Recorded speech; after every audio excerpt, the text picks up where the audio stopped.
नमो बुद्धाय, नमो धम्माय, नमो संघाय। तीन रत्नाला त्रिवार अभिवादन। ज्यांच्यामुळे आपणाला हे तीन रत्न लाभले असे बोधिसत्व डॉक्टर बाबासाहेब आंबेडकर यांच्या धम्मक्रांतीला शेवटच्या श्वासापर्यंत समर्पण। श्रद्धेय उपासक आणि उपासिकांनो, अनेक लोक संसारामध्ये मनुष्य लोकात येऊनसुद्धा अविद्यावान जीवन जगतात, पशुतुल्य जीवन जगतात। मनुष्य लोकात आल्यानंतर त्याने आपल्या मनाला उच्च केलं पाहिजे, म्हणून तर त्यांना मनुष्य म्हटलेलं आहे। मन अधिक उच्च म्हणजे जो आपल्या मनाला उच्च करतो, उच्च म्हणजे वर डेव्हलप करतो, अधो म्हणजे खाली। जो आपल्या मनाच्या सहाय्याने आपल्या सगळ्या गोष्टीला विकसित करतो, मनाला विकसित करतो, आपल्या धनाला विकसित करतो, आपल्या चारित्र्याला विकसित करतो, आपल्या सर्व काही अध्यात्म गोष्टीला विकसित करतो, समाजाला विकसित करतो, गरिबीला बाहेर काढून त्यांना धनसंपत्तीकडे घेऊन जातो, किंवा ज्या काही सुखसुविधा नाही त्या सुखसुविधेचा शोध लावतो, जसं ट्रेनचा शोध लावतो, विमानाचा शोध लावतो। तर याला म्हणतात तो मनुष्य करू शकतो, म्हणूनच त्याला मन उच्च म्हटलेलं आहे, कारण त्याचं मन तो उच्च करू शकतो, म्हणून त्याला मनुष्य म्हटलेलं आहे। बाकीचे मग गाय आहे, शेळी आहे, म्हैस आहे, डुकर आहे, वाघ आहे, हाती आहे, यांना हे वेगळे वेगळे नाव आहेत, कारण ते आपल्या मनाला उच्च करू शकत नाहीत। आपण बघा ना, कुठंतरी एखाद्या प्राण्याने कुठल्या तरी बँकेची स्थापना करून आपले काही बँक बॅलन्स करणं सुरू केलेले आहे का? कुठल्या तरी म्हशी एकत्र आल्या आणि आपल्या दुधापासून जे पैसे मिळतील ते आपल्याच बँकेत टाकू, असं कुठं तुम्ही पाहिलं का? मांजरी एकत्र येऊन कुठं बचत गट काढला का? वाघांनी येऊन एखादी ट्रेनचे किंवा विमानाचे पार्ट बनवणारी कंपनी काढली का? वानरांनी एकत्र येऊन काही विमान उडतंय, आपण जसं उड्या मारतो तसं विमानाचे काही आपण पार्ट बनवू असं कुठं संशोधन केलंय का?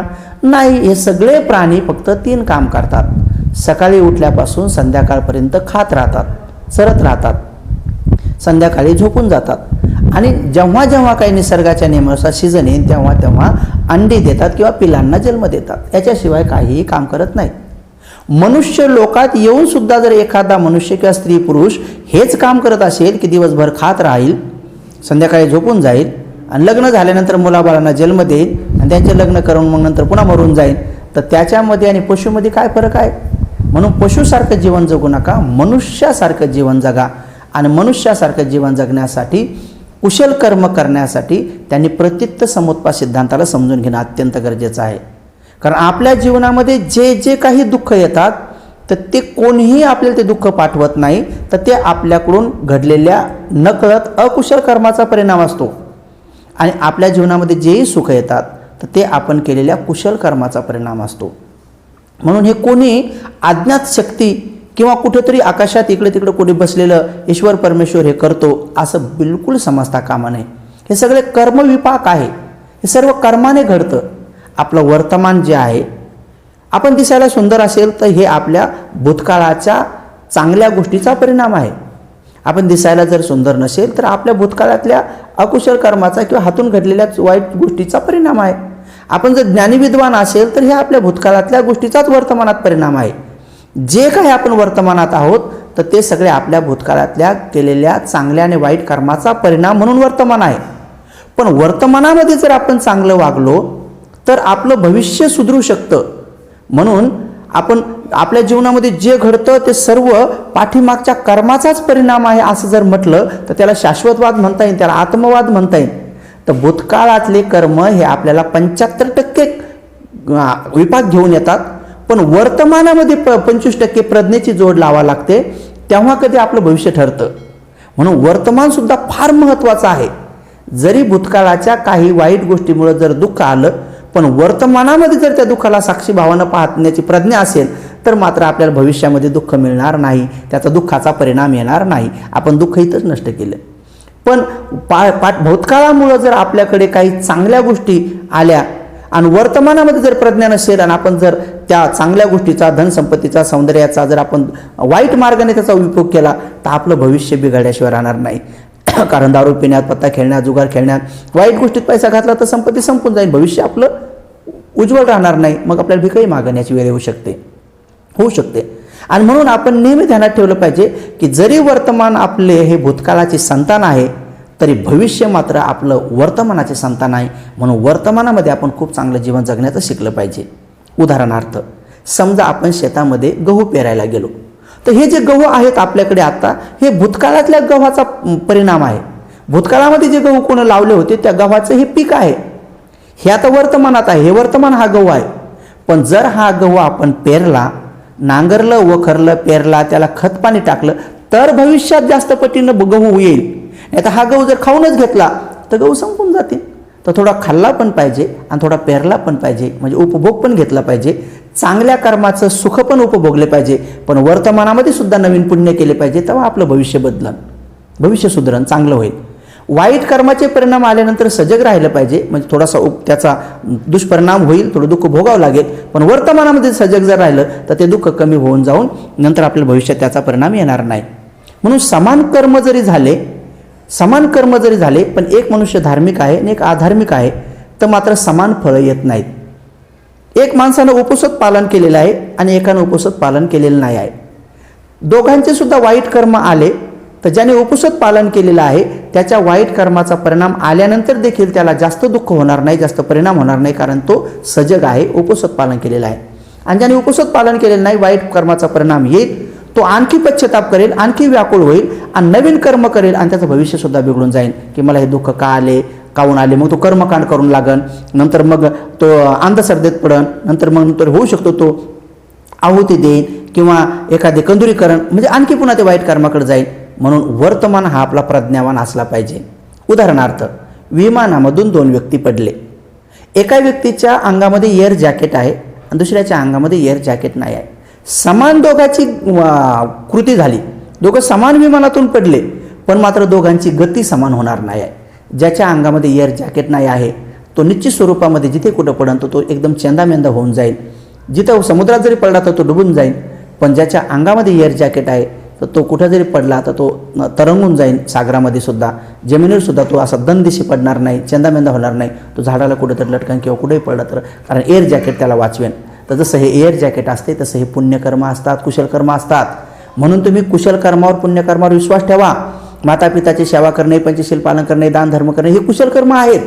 अनेक लोक नास्तिक स्वभावाचे आहेत की याचे काय फळ आहेत, हे भिक्खू संघाला दिल्याने काय होईल, असं नाही आहे. कारण ते पुण्यं क्षेत्र आहे, पुण्याचं खेत आहे. आणि रतन सुत्तामध्ये बाबासाहेब स्वतः म्हणतात की भिक्खू संघ हे कसं आहे, ये पुग्गला अट्ट सतंग पसत्ता चत्तारी येतानी युगानी हुंती ते दक्षिणीया. म्हणजे भिक्खू संघ हा पुग्गलयुक्त आहे, म्हणजे श्रोतापन्न सकृतगामी अनागामी अरहंत मार्गावर चाललेला आणि श्रोतापन्न सकृतगामी अनागामी अरहंत झालेला. म्हणून त्याला म्हटलेले ये पुग्गला अट्ठ सतंग पसत्ता चत्तारी येतानी युगानी हुंती. त्यांनी 4 सत्याला सुद्धा व्यवस्थित जाणलेला आहे. चत्तारी येतानी युगानी हुंती ते दक्षिणीया. तशा भिक्खू संघाला जर दिलं, दक्षिणा दान दिलं तर ते दक्षिणीया सुगतस्स सावका, सुगताच्या श्रावकाला दिलं तर येते सुदिन्नानी महफलानी, त्यांना दिल्याने महाफळ प्राप्त होतंय. बाबासाहेब म्हणतात रतन सुत्तामध्ये, एवढा छोटासा ग्रंथ बाबासाहेबांनी जिवंत असताना, हयात असतानाच छापलेला आहे, बुद्ध पूजा पाठ, त्याच्यामध्ये रतन सुत्ताचा अर्थ बाबासाहेब सांगतात. म्हणून बाबासाहेबांवर विश्वास ठेवणाऱ्या लोकांनी सुद्धा हे विचार केला पाहिजे की हो गड्या, त्यांना दिल्याने महाफळ प्राप्त होतं. आणि म्हणून आपण भिक्खू संघाला सदोदित दान पुण्य केलं पाहिजे, त्यांनी सांगितलेल्या मार्गाने चाललं पाहिजे. कारण बुद्ध नावाचे डॉक्टर होते, त्यांनी धम्म नावाची दवा शोधून काढली आणि भिक्खू संघ नावाचे नर्स स्थापन करून त्यांना समाजाची सेवा करायला सांगितली. हे सूत्र त्यांना शिकवा, ते शिकवा, या प्रसंगी ते सांगा, तो उपदेश द्या, जेणेकरून यांचा सगळा रागद्वेष मोह कमी होईल. आणि म्हणून उपासक आणि उपासिकांनो, आपण कुशल कर्मावर विश्वास ठेवा. आपण पंचशील पालन केलं तर ते एअर जॅकेटसारखं असतंय, अष्टशील पालन केलं तर ते बुलेट प्रूफ सारखं असतंय की त्यामधून बंदुकीची गोळी आणि बॉम्ब जरी अंगावर टाकला, जर आपण त्या बुलेट प्रूफ काचाच्या रूममध्ये जर बसलो, जसं की बराक ओबामा आणि यांच्याकडे ते आहेत, तर तशा पद्धतीनं जर असलं तर आपलं हे संकट काही करू शकत नाही. तशा प्रकारे आपल्याकडे कुशल कर्माचं एअर जॅकेट असावं, कुशल कर्माचं आपल्याकडे बुलेट प्रूफ जॅकेट असावं किंवा ती रूम असावी किंवा एखादी नाव असावी की आपल्याला सागर पार करता येईल, दुःख सागर पार करता येईल. म्हणून आपण नित्यनेमाने अशा प्रकारची एक दवा असावी, ती कुठल्याही प्रकारच्या आजाराला दूर करू शकते. तर ही धम्मरूपी दवा आपल्याजवळ असू द्या आणि आपलं मंगल करून घ्या. म्हणून आजच्या क्षणी जास्त उपदेश न देता थोडक्यामध्येच तुमच्या सर्वांच्या हितासुखासाठी सांगतो की आपण कुशल कर्मावर विश्वास ठेवा आणि आपलं जीवन सुखमय बनवा, आनंदमय बनवा. 4 आरे सत्याला जाणा, प्रथिते समुत्पाद सिद्धांताला जाणं. 37 बोधिपाक्षिक जीवनामध्ये बोधिसत्वाने उतरून ते बुद्ध झालेले आहेत, अशा बुद्धाची वंदना करा. भवतु सबमंगलं, भवतु सबमंगलं, भवतु सबमंगलं. मी बोधिसत्व बाबासाहेबांचा संकल्प पूर्ण व्हावा म्हणून सर्व लोकांना आवाहन करतो की फक्त रोज 1 रुपयाप्रमाणे वर्षाचे 365 रुपये आपण दान पाठवा. कारण मी सर्व गरिबांच्या मुलामुलींसाठी एक इंग्लिश मीडियमची शाळा सुरू करत आहे. 1 रुपयातून आपण 7.5 एकर जमीन इथं घेतलेली आहे. त्या 1 रुपयातून आपण एक इथं 27 लाखाचा पगोडा पण बनवलेला आहे. त्यावर अर्धा किलो सोन्याची छत्री पण ठेवलेली आहे. लवकरच आपण आता एक शाळा सुरू करत आहोत. चिवरामध्ये जे मुलं मुली शिकतील त्यांना सगळं फ्री शिक्षण राहील. तर अनेक जणांना नोकऱ्या लागतील. एक आरोग्यासाठी आपण हॉस्पिटलही काढत आहोत, मेडिटेशन सेंटरही काढत आहोत आणि वृद्धपणामध्ये ज्यांना कोणी सांभाळत नाही अशा लोकांसाठी एक नगर बसवत आहोत. तर आपण मोठा प्रोजेक्ट 7.5 एकर जमीनमध्ये सुरू करत आहोत. तर सर्वांनी धम्ममय भारत मिशनसोबत जुटा आणि बाबासाहेबाचा संकल्प पूर्ण करा. भारत बौद्धमय करण्यासाठी आपण तन मन धनाने सहकार्य करा. विश्व धम्मराज्य बनवण्यासाठी आपण आपली मैत्री भावना हे करा, वाढीस लावा आणि धम्ममय भारत मिशन सफल करा. सर्वांचं मंगल हो, सर्वांचं कल्याण हो. भवतु सबमंगलं. सुखी हो.